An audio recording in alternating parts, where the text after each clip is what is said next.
It's time to rock.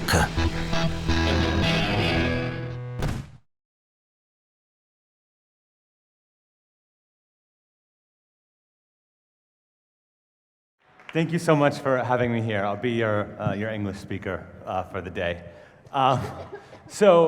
Before I move on, I want to point out there are going to be little numbers in the corners of these slides. Those are all latitude, longitude. So every one of these places you see, I put those there to remind you that these are actual locations in the world that you can go and visit. And if you pay attention to them, you might actually notice something over the presentation. I grew up in the Midwest of the United States. I grew up in Minnesota.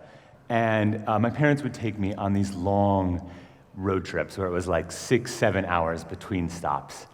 And when I was 12, we went on a road trip that sort of changed my life and set me on the path that I'm on now. So we went to Spring Green, Wisconsin, to a place called the House on the Rock. And so the story behind the House on the Rock is that there was an architect who wanted to work for Frank Lloyd Wright. And Frank Lloyd Wright told him, I wouldn't hire you to build a cheese crate or a chicken coop. And so, dejected and angry, this guy went and he built his own version of a Frank Lloyd Wright house, this kind of strange Frank Lloyd Wrong kind of construction. And besides that, he started collecting things. And over time, this place grew into something strange and amazing. And so inside of this place, the House on the Rock, was the world's largest carousel, the world's biggest collection of carousel animals. It had a hall made to look like it went on forever. And it had a sculpture of a squid fighting a whale that was the size of the Statue of Liberty. And as a 12-year-old, I could not believe what I was seeing. I was amazed and completely filled with this sense of awe and wonder. And so from this experience, it was a fairly straight shot to what I do now, which is Atlas Obscura. So at its heart, Atlas Obscura is a collection of thousands of places all over the world, unusual, wondrous, and often hidden places. Places that sometimes people don't realize are right next to them, maybe a few miles from where they live. And so we try and bring this sense of joy and amazement about what is in our world to everybody. And I think that we're in an interesting time right now.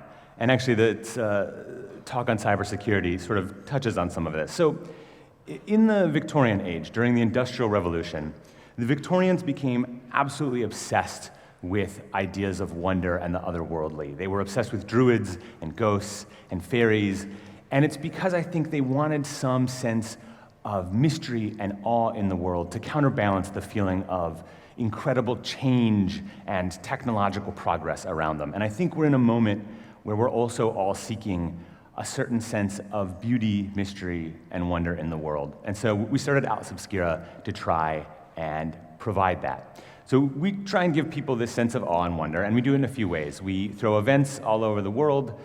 This is at the Explorers Club in New York, where we were showing off some of the things that they have in storage. We take people on trips. This is in Bulgaria to a place called Bazludza. It's sort of what I would call the greatest abandoned communist monument in the world. And it's a rich category. And we wrote a book. So last year, we published our first book, a sort of distillation of all of our favorite places. And it was received very well. It was #1 on New York Times. It was #1 on Amazon for a couple of weeks. And so I think that was an affirmation for us that people are hungry for this kind of sense, a sense that the world is not all been covered. There is still stuff to discover and to find.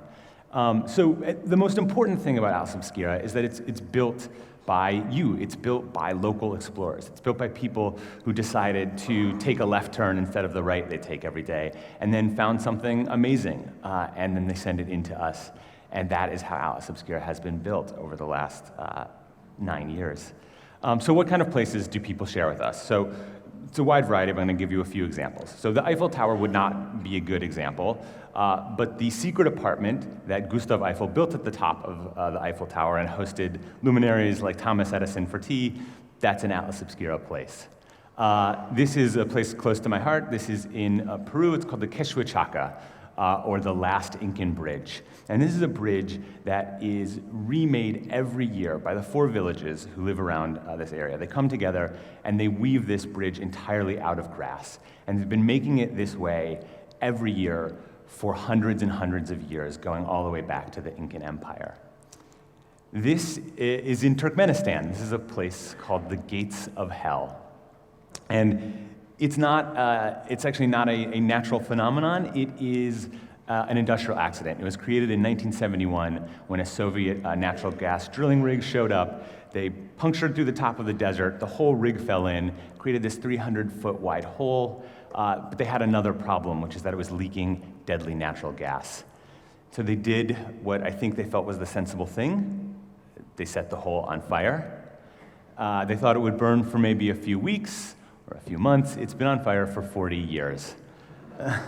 So that is the kind of place that we get. And one a little closer to home. This is not far from here. This is in Florence, and it's around the corner from the Uffizi. So basically on the other side of that block, there's the History of Science and Technology Museum. And in this museum, next to the lodestones and the armillary spheres and the telescopes, is a tiny human fragment in a little glass egg. This is Galileo's middle finger. And so this was taken from his body about 100 years after he died by an acolyte and has made its way to the museum. And whether it's pointing to the heavens where Galileo saw the beauty of God in math and science, or pointing somewhere else, I think is for the viewer to decide. But why does any of this matter in a sense? Why should any of this weirdness matter to the people in the room? It's interesting, fine, and good, but what's sort of the point of it? And I think there is something that we can all take from this. There's a word that was recently coined, allocataplexis, and it means other wonder. And it's the sense that I think we've all experienced when you're somewhere new, you're traveling, and everything seems amazing. Even the streetlights and trash cans seem incredible. And your brain feels like it's coming alive. That sense of other wonder, the kind of new eyes you get when you travel, has actually been fairly well confirmed in science. So when you travel, it improves your problem solving. The Journal of Psychology found that people who traveled were 20% more likely to solve a given computer problem. It increases your faith in humanity. You meet other people, and you get the sense that, we're all kind of the same, and so you have this general increase that people are good. And it's really good for your creativity. Another journal article found that people who lived abroad were much more creative in their writing and in coming up with novel ideas. So all of this is fine and good. But it's also a little annoying. It's a little annoying to constantly tell people travel is good for you. It's like saying being rich is good for you. Yeah, totally. But we can't all be traveling all the time. And here's the thing about saying travel is good for you. It's true, but it's also wrong. Think about the business traveler. Think about someone who flies halfway around the world, stays in the Radisson, goes to conferences, gets coffee at Starbucks every morning, and flies home. The travel wasn't particularly good for them. It was a part of their job. It's fine, but it didn't do the thing that all of those studies are talking about. That's because what they're really talking about is something else. They're talking about curiosity. They're talking about engaging with a new world, finding new experiences, going on new adventures. And that's something that you don't actually have to get on a plane to do necessarily. So as we shift the focus from travel to curiosity, a couple of things become notable. One, a recent Harvard Business Review overview found that curiosity is as important as intelligence in predicting entrepreneurial success. Curiosity also makes you more tolerant of ambiguity.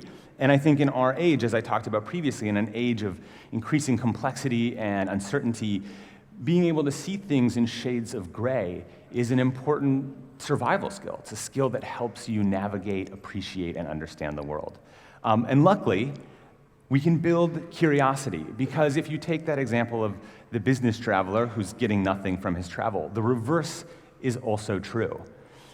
If you can force yourself to find new paths, even in familiar spaces, if you can force yourself out of your sort of comfortable environments, you can create that sense of allocataplexis, that feeling of other wonder, that the world is new and interesting and beautiful, even in places that you know as well as the back of your hand.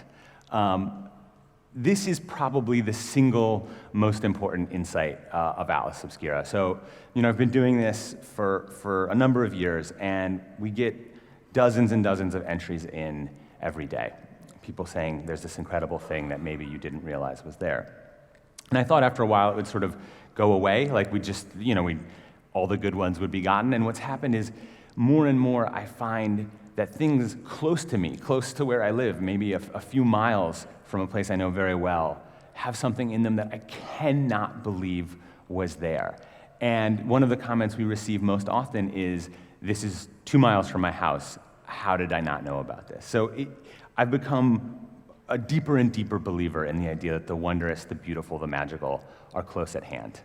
And I have a few kind of tricks to find and explore to help me break those patterns that we all get into, the kind of blindness you get into when you walk down a city street. I mean, I'm here in Verona as a traveler, so to me it's this incredible, unbelievable space. And I'm sure everyone who lives here, you have to walk around, you have to get to work, and it sort of starts to fade into the background.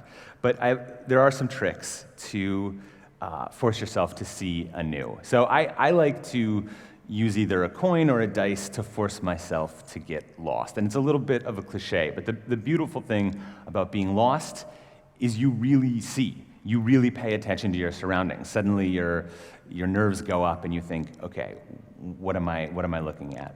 I also encourage people to act like a tourist. It's something that it's hard to do, especially if you live in a town. I live in New York. There's a lot of tourists there. But sometimes it's worth taking a weekend and going and doing the kind of corny things that you think of as tourist activities, and you find that you don't know your city that well at all. In fact, there's whole parts of its history that are unfamiliar to you.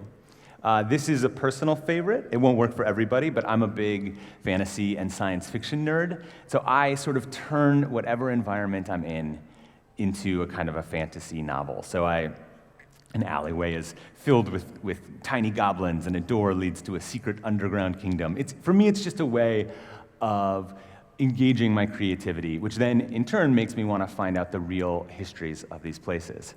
And when you do this, when you start to treat your city in this way, like a foreign land, like an amazing place that you've traveled, it begins to open up, and you find it creates a kind of feedback loop. You realize that there are all these hidden corners all over, and you start to really feel them calling you. You want to go investigate something that someone told you about that's just outside of town.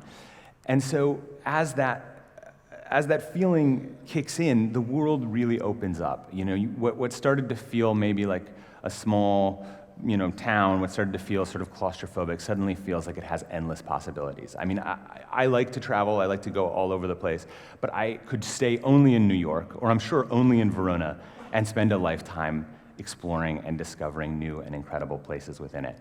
And within this slide deck, I've sort of hidden a small secret. And maybe some of you have noticed or recognized things along the way. But every image I've shown for about the last 20 images is a place within 2, maybe 3 hours from here. They're all places that you could get to in a day. So every single one of those slides is somewhere that you could explore today, tomorrow, and I just think that is a really beautiful idea. This is a place, a giant karst cavern, not far away, about 45 minutes, part of the Geological Museum.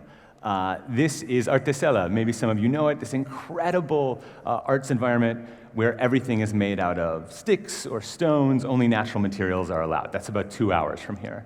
The Il Gigante, giant bomb-ravaged remains of this huge statue of Neptune. That's about 3 hours from here. It's apparently, I just found out today that it's in trouble. It needs to be resupported, and so people should go there, tell everyone about how amazing it is, and hopefully it can be preserved. This is the Montes of Marzo, this crazy proto-surrealist sculpture park that was sort of rediscovered by Salvador Dali. That's a few hours from here. That's like 4 hours south. This is a giant pink bunny, which was on a slide previously, that has been lying on top of a mountain since 2005 in Artesina. And it's almost entirely eroded now, but just the idea that there's been a giant bunny lying on top of a hill a few hours from here is, I think, a good example of how much there is in the world to discover, how much surprising places there are all around us. So this is a cathedral being grown out of trees. This is a beautiful bell tower left over from a flooded town. This is IPOP Playground, which is this handmade theme park made by one man over his entire life. These are all just examples of things that are right here, and there are dozens and dozens more. There are so many. I'm going to end with a small story, which is that when I was traveling in South America, in the Amazonas region, we went to a small town called Gacta that was beneath this enormous waterfall. And they were an incredibly poor town, and they were really in need of tourism and infrastructure support. And what happened is that in 2005, a German hiker, was going through the area, and he looked up at this waterfall, and he thought, oh, it's a very tall waterfall. I wonder how tall it is. So he went and asked, and they said, no, we don't know. So he came back the next year with surveying equipment, and he measured this waterfall, and it turned out to be the third tallest waterfall in the world. It's very German of him to come back and bring measuring equipment. So when we were there, when I was there with my co-founder Josh, we went and we asked the people in Gacta, this tiny town. We said, you had this incredible wonder right here, literally in your backyard, and why didn't you tell the world about it? And they said, well, we knew it was special, but against everything else incredible in the world, we thought, how special could it really be? And eventually we stopped noticing it. We all live at the base of Gacta Falls. All of us live next to incredible, unbelievable wonders, and we just have to open our eyes to see them. Thank you for having me here.